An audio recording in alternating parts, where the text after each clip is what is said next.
একটা রাষ্ট্রে গণমাধ্যম যত বেশি পরিচ্ছন্ন থাকে, একটা গণমাধ্যম যত বেশি প্রাতিষ্ঠানিক চরিত্র গ্রহণ করে, তত বেশি স্বয়ংক্রিয়ভাবে সেই রাষ্ট্র এবং সমাজ তার মালিকের কাছে, জনগণের কাছে সার্বক্ষণিকভাবে প্রতিফলিত হতে থাকে। আমাদের দেশের এত রক্তের বিনিময়ে অর্জিত গণতন্ত্রকে আমরা যদি প্রকৃত অর্থেই সফল করতে চাই, তাদের মর্যাদাকে যদি প্রতিষ্ঠিত করতে চাই, তাহলে যে কাজগুলি আমাদের সামনে জরুরি তার মধ্যে একটি অন্যতম কাজ হচ্ছে আমাদের দেশের গণমাধ্যমকে একটি প্রাতিষ্ঠানিক স্থায়ী কাঠামোতে দাঁড় করানো, যেখানে গণমাধ্যম থাকবে স্বাধীন, যেখানে গণমাধ্যমের সকল স্তরের কর্মকর্তা, সাংবাদিকবৃন্দরা থাকবেন মর্যাদা সম্পন্ন পেশায় নিয়োজিত, পেশাগতভাবে তারা থাকবেন নিরাপদ এবং মর্যাদাশীল। আমরা সেই লক্ষ্যে কাজ করছি। আপনারা জেনে খুব খুশি হবেন, এই প্রথম বাংলাদেশের সকল গণমাধ্যম সম্মিলিতভাবে আমাদের মাননীয় প্রধানমন্ত্রীর সঙ্গে সাক্ষাৎ করে তারা অভিনন্দন জানিয়েছেন এবং তারা জানিয়েছেন যে এই প্রথম সরকারের পক্ষ থেকে গণমাধ্যমের উপরে কোনো ধরনের কোনো নিয়ন্ত্রণের কোনো এ পর্যন্ত তারা কোনো হস্তক্ষেপ পাননি। আমাদের সরকার এদেশের সবচেয়ে গ্রহণযোগ্য নির্বাচনের মধ্য দিয়ে নির্বাচিত একটি সরকার, এবং সেই সরকারের প্রধানমন্ত্রী ক্ষমতায় আসার আগেই আমরা কেন ক্ষমতায় যেতে চাই তা আমাদের 31 দফার মধ্য দিয়ে বলেছি, এবং সেই ঘোষণাগুলি এবং প্রতিশ্রুতির মধ্যে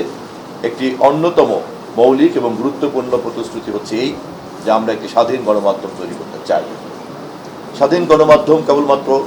সরকারের নিয়ন্ত্রণ মুক্ত থাকলেই সম্ভব নয়, একই সঙ্গে স্বাধীন গণমাধ্যমকে অবশ্যই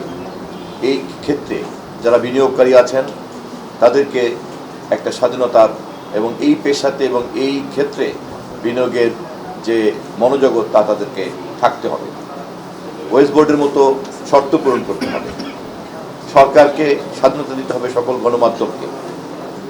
সাংবাদিককে দায়িত্বশীলতার সাথে সাংবাদিকতা করার জন্য একটি এডিটোরিয়াল পলিসির মধ্য দিয়ে চলতে হবে। এভাবে প্রত্যেকটি অংশীদারকেই গণমাধ্যমে